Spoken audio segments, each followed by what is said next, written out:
في المنام أني أذبحك ইব্রাহিম আলাইহিস সালাম বলেন, আমার পরিবার টুকর সন্তান, আমি স্বপ্নে দেখেছি আমি তোমাকে বগলে বলছি। সুবহানাল্লাহ। এই আলোচনা আমরা সামনে আসছি। তাহলে পূর্বের আরেকটা প্রতিশব্দ হচ্ছে হাদিস শরীফের মধ্যে দেখা যাচ্ছে ৫ নাম্বার, সেটা হচ্ছে ও রসুলিয়া। এটা হাদিস শরীফের মধ্যে আছে। এই কুরবানির পর ৫টি প্রতিশব্দ পাওয়া যায়। কুরবানির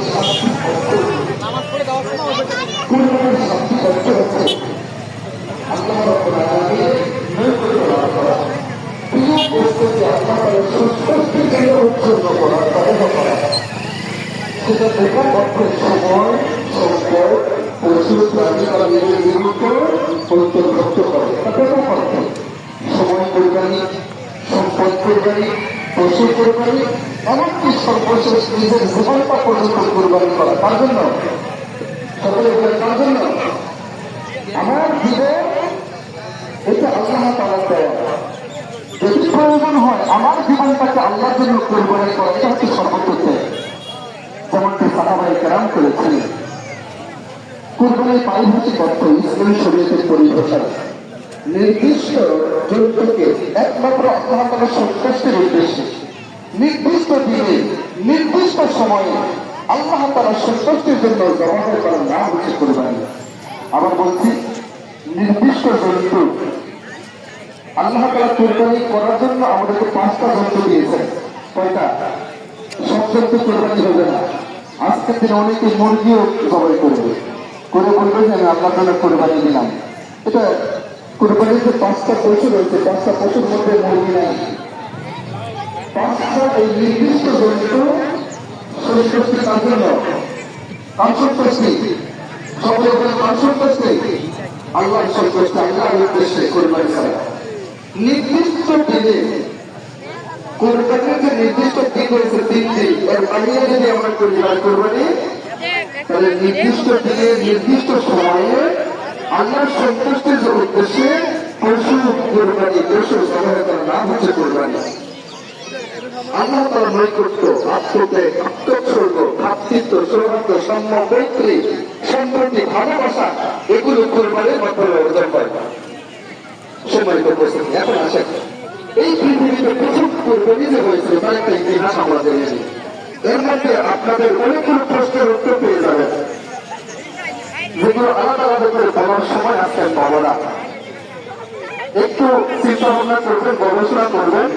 প্রথম কোরবানির যে ইতিহাস, এটা আমরা তুলে ধরবো। এর মধ্যে আমাদের বর্তমান সময়ে আমাদের অনেক প্রশ্নের উত্তর আল্লাহ তাআলা এখানে রেখে গিয়েছেন। আসেন, আল্লাহ তাআলা বলছেন সূরা মাইদার 27 এবং 28 নম্বর আয়াত, উতলু আলাইহিম নাবা ইবনাই আদম বিল হাক্কি ইয কাররাবা কুরবানান ফাতুকুব্বিলা মিন আহাদিহিমা ولم يتقبل من الآخر قال لأقتلنك قال إنما يتقبل الله من المتقين।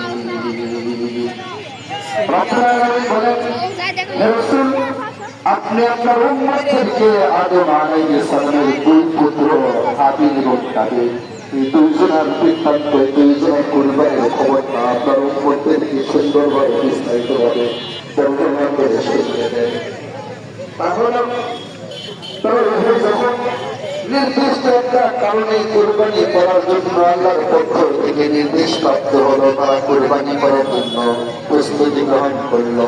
তাদের কুরবানির মধ্যে একজনের একটা কুরবানি আল্লাহ তাআলা কবুল করলেন, আরেকজনের কবুল করলেন না।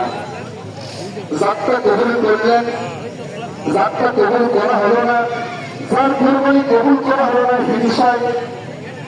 হিংসায় সে জর্জরিত হয়ে যার কুরবানি কবুল করা হলো তাকে বললো আমি তোমাকে হত্যা করবো, কেন আমার কুরবানি কবুল করা হলো না? যাকে হত্যা করার জন্য প্রস্তুতি গ্রহণ করলো ওই ভাই বলল আল্লাহ তাআলা কেবল মুত্তাকি যারা তাদের কুরবানি কবুল করেন। সুবহানাল্লাহ। এখানে আপনাদের প্রশ্নের উত্তর রয়েছে। প্রশ্নের উত্তরটা কি? আমাদের সমাজে আমরা প্রশ্ন করে থাকি যে যারা নামাজ পড়ে না তাদের কুরবানি হবে কি হবে না? আমার সাথে একটু একমত হলে আপনারা আওয়াজ দিবেন।